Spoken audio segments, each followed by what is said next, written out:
কণ্ঠ।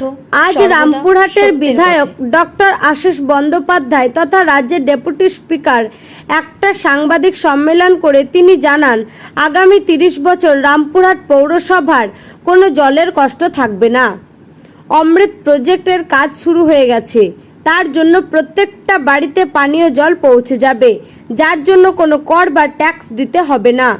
সে ব্যাপারে বিস্তারিত জানিয়েছেন রামপুরহাটের বিধায়ক deputy speaker doctor Ashis Bandyopadhyay এবং রামপুরহাট পৌরসভার পৌরপ্রতি সৌমেন ভকত।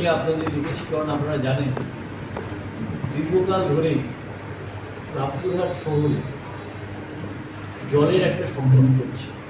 কখনো কোনো ওয়ার্ডে কম পড়ছে, কোনো ওয়ার্ডে বেশি পড়ছে, স্বাভাবিকভাবেই জলের একটা সংকট চলছে। আমরা রাজ্য সরকারের কাছে বারবার এই আবেদন জানিয়েছি। আমাদের পৌরসভার চেয়ারম্যান সৌমেন ভকত, তিনিও উদ্যোগ গ্রহণ করেছেন এবং তিনিও এই বিষয়টাই যথেষ্ট তৎপরতার সঙ্গে রামপুরহাট পুলিশ কমিটি এই কাজটা করেছে। এবং পরিশেষে, কারণ আপনারা এর আগেও শুনেছিলেন হয়তো যে বৈধরা থেকে জলটা নিয়ে আসার একটা পরিকল্পনা করে যাতে জল সংকট নিরসন করা যায় তার একটা প্রয়াস চলছে।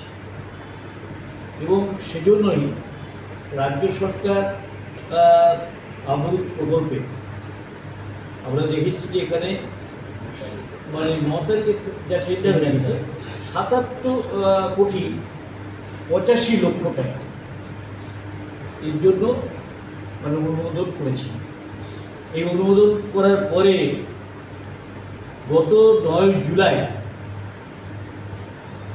এই দিন আগে তার টেন্ডারও হয়ে গেছে, তার কপিও অনেকে দিয়েছে।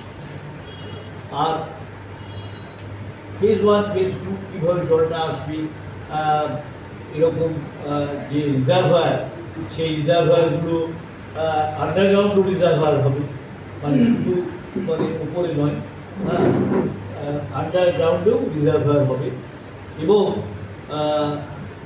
কিলোমিটার ধরে ধরে ভাগ করে করে যে এত কিলোমিটার আসবে, তারপর এত কিলোমিটার আসবে।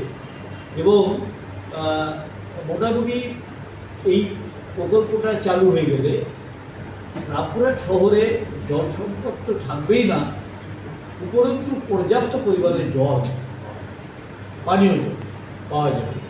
সেই লক্ষ্যেই এই বিষয়টা মানে করা হয়েছে।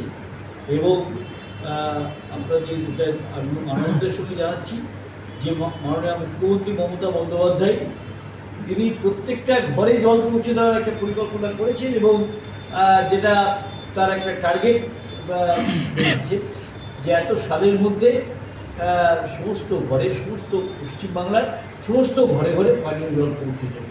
এবং আমাদের পিইসি দপ্তর সেই ব্যাপার নিয়ে যথেষ্ট তৎপরতার সঙ্গে কাজ করে চলেছে।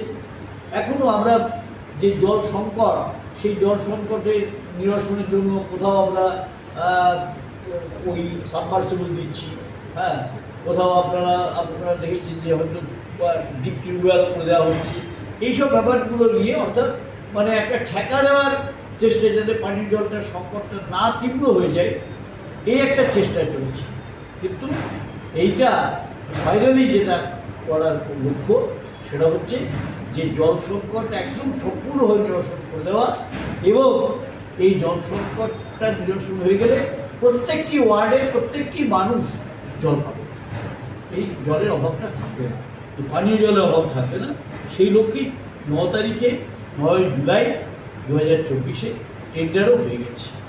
এবং আমাদের টোটাল যে কস্ট, সেই টোটাল কস্টটা হচ্ছে 77,85,18,000 টাকা বাড়তে, এবং এটা পরবর্তীকালে বাড়তে পারে যে যেরকম, কিন্তু কাজটা শুরু করার জন্য এখনই যাতে শুরু হয়ে যায় তার উদ্যোগ।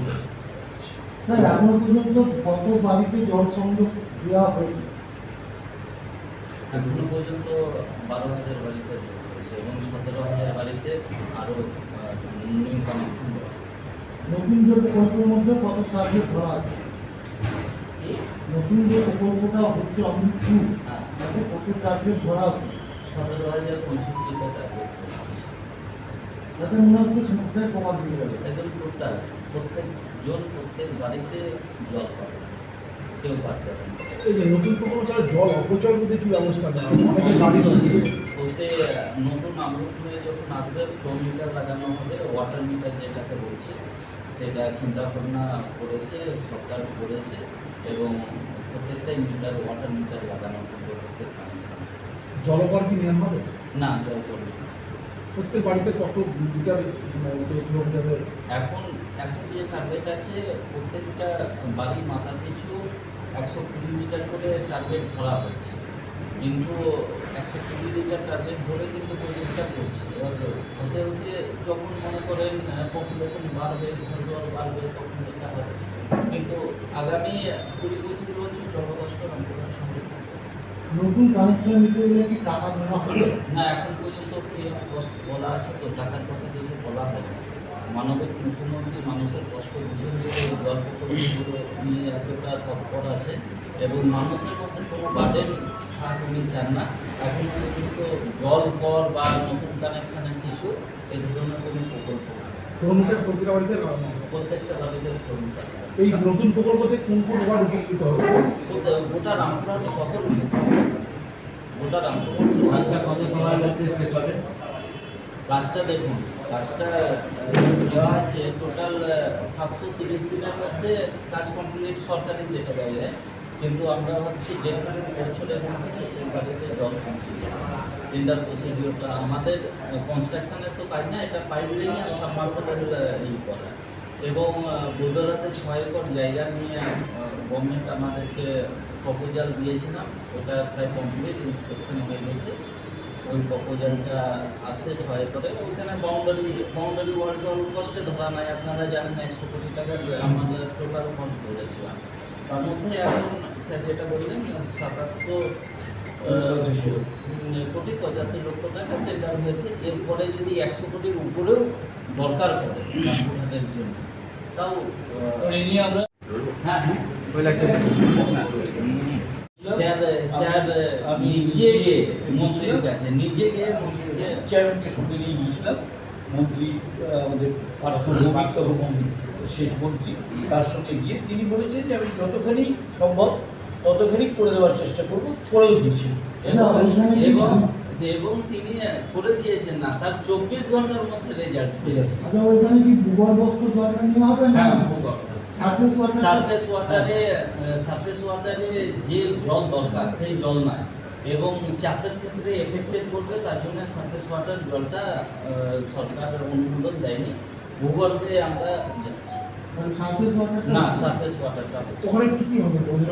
বৈদ্যনাথে সাবমার্সাবল পাম্প হবে, আমাদের বৈদ্যনাথে টোটাল সাবমার্সাবল পাম্পটা বৈদ্যনাথে হবে, এবং ওয়াটার ট্রিটমেন্ট প্রজেক্ট আমরা চাইছি যে ওইখানে জলটাকে রিজার্ভ করে, বর্ষার দিনে জলটাকে রিজার্ভ করে সেই জলটা ওয়াটার ট্রিটমেন্ট প্রজেক্ট যেটা আছে গভর্নমেন্টের, সেটা করেও যাতে কোনোভাবেই রামপুরহাট শহর জল থেকে মানে জলকষ্ট না হয় সে চিন্তা করবে। আন্ডারগ্রাউন্ড রিজার্ভার হবে? হ্যাঁ, আন্ডারগ্রাউন্ড রিজার্ভার হবে, ঝঞ্ঝনা সাকুতেও হবে আন্ডারগ্রাউন্ড রিজার্ভার, 3টে হবে। কত গ্যালন?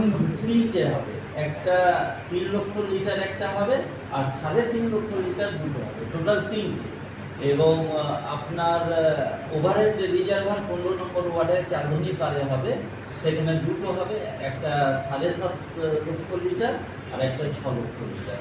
এবং টোটাল পাইপলাইন যেটা হবে আমাদের টোটাল 100 প্রায় 28 কিলোমিটার পাইপলাইন হবে গোটা রামপুরহাট শহর জুড়ে পাইপলাইন। পুরনো যে পাইপলাইন আছে বৈদ্যরা থেকে যেটা আছে, বৈদ্যরা থেকে এই ঝঞ্ঝনা পর্যন্ত 23 কিলোমিটার পাইপলাইন। আর আপনাদের যেটা পুরনো পাইপলাইন আছে, পুরনো পাইপলাইনের কোনো দরকার নেই, নতুন প্রজেক্ট আছে। এবং স্টেট গভর্নমেন্টের একটা যেটা স্কিম আছে, আমরা 10.5 কোটি টাকা বহুদিন থেকে পড়ে আছে, ওয়াটার রিজার্ভার করেছিলাম, তো স্যারকে সেটাও বলেছিলাম, স্যার কথা বলেছিলেন, তো স্যার কথা বলে একবার আমরা গিয়েছিলাম, তো ওইটার পাইপলাইনের টাকা দিতে, যেগুলো পাইপলাইন আমাদের সেম ক্রাইটেরিয়া অনুযায়ী পাইপলাইন আছে সেটা থেকে যাবে, বাকি পাইপলাইন সব নতুন হবে। জল মিশন প্রকল্প ব্যুরো রিপোর্ট বীরভূমের কণ্ঠ।